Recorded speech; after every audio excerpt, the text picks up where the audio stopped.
here we go. We're on. Go. If you want to come and show stuff, you can. It's up to you. Okay. Right here, we're going to show these 2 coin bracelets. No, I did not see that. Okay, so the 2 coin bracelets, you're looking at them, Steve. There they are. I can just dangle.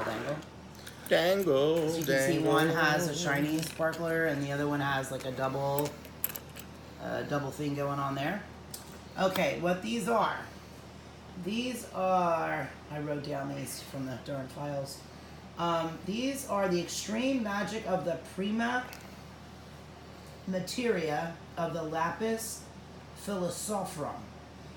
This is for gold, but these were done for wealth. What that means is turning metals into gold. That's philosopher's stone.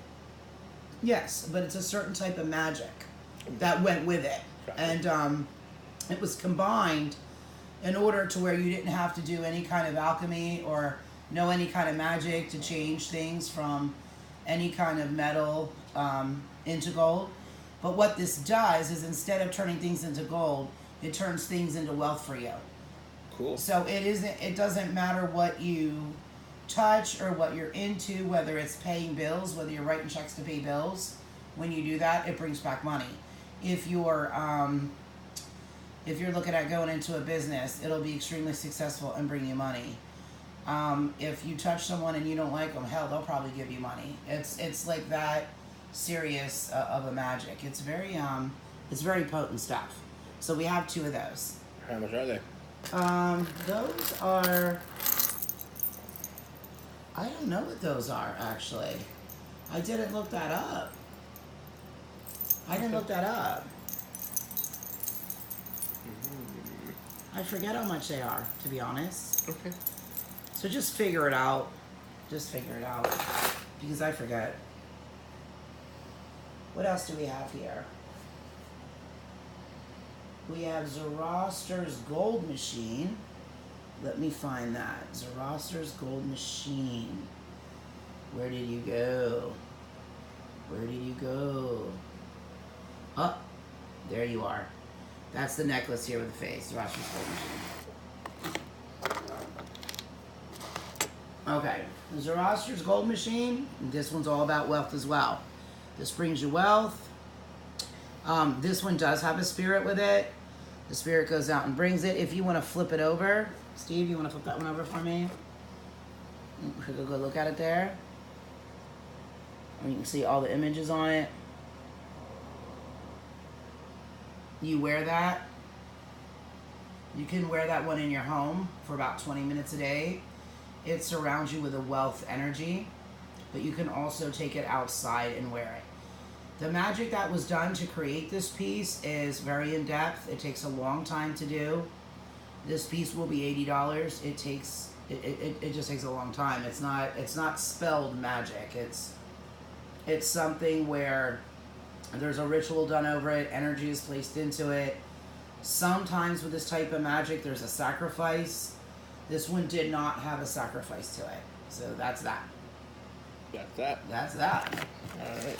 Alright, what else do you have here, Steve? What would you like next? What about that werewolf piece? That one? Nope. This one? Nope. Now, does that look like a werewolf to you right there? I didn't read the black file. piece? No, right here. The red one. The werewolf piece. Oh, this one. Oh, for God's sake, you know which one that is. You were telling me about Look, this one. I just did a transformation. I'm out of it. Okay. Alright, so tell me all about this.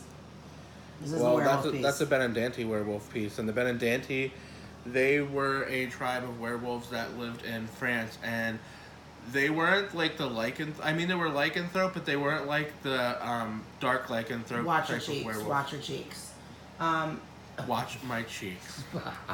They were white. They were white wolves, is what I'm getting at. The stones here that are hooked up to that. The reason it's red and the reason it looks like the way it does is because the stones you're looking at represents actually how the eyes change. They get blood in them and they actually turn that yellow color. Because they're white wolves. Exactly. And the red is for the blood. So go ahead, keep going. And so they actually have a contract with God. with God to rid the world of evil, and to this day that's what they do. They still exist to this day. They shapeshift at their own desire, especially at night, to ward off evil, to fight demons, to kill evil entities. They literally rip them limb for limb. Evil souls, they eat those, they devour them, send them back to hell where they belong. And with this piece, it's a transfiguration piece, so it will allow you to become one of those white Benedante wolves. And with that, you get all kinds of white sorcery. You will be able to create miracles. You will be able to, I forget what else was on the file, but there's a lot of power that went into it. It's a very powerful piece. Okay, let's move on. Let's do Jesus's crown of thorns. What is it? The Jesus crown of thorns. Okay. This is the Christ crown of thorns. You're not going to wear it on your head. You're going to wear it around your neck. And this holds the extreme emotions of the crucifixion. And the extreme emotions what caused Christ to call out to God. And in that moment, he could speak to him, even though he had become human on earth. And what this piece does is gives you that same ability to call out and be heard. And not only be heard, but to be granted what you asked for in the most pure white light form. As you can see, it looks like a very crude, rudimentary piece of jewelry. Some people call it brutalist design, which would be a very good name for this, because it does look pretty brutal when you look at it. Yeah, now it won't hurt you to wear it.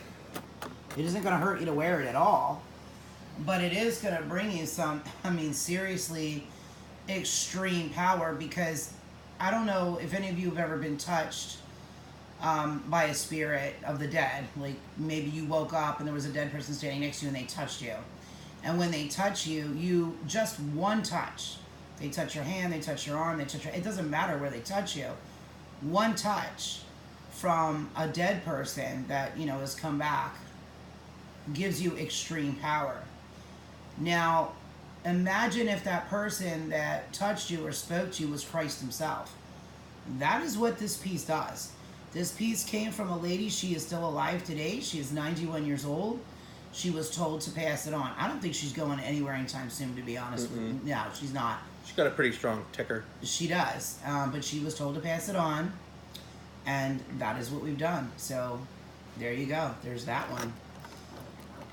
Now we also have the power of Cleopatra. If you want to move that one on up, Steve. There we go.